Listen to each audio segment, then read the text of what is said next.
and what happens when 9 Ethereum exchange-traded funds, India ETFs, make their debut on the U.S. stock market, and let's find out.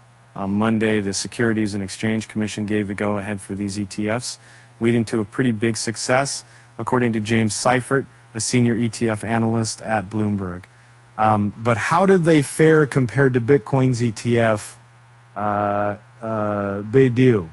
With over $1.1 billion in trading volumes on day one, the Ethereum ETFs raked in a collective $10.2 billion in assets.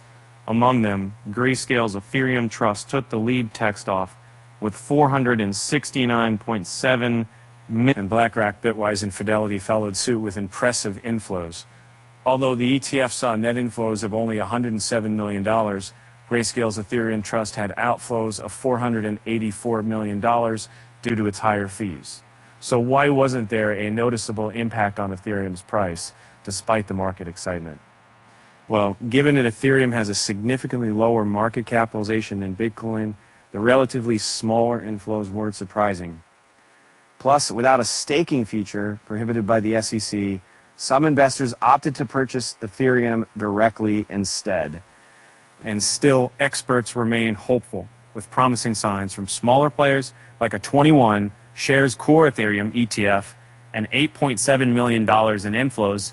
James Seifert sees bright prospects ahead. And let's not forget what happened to Bitcoin shortly after approved ETFs began trading. History might repeat itself with Ethereum too. And now, for a funny bit, why don't we ever see jokes about Ether?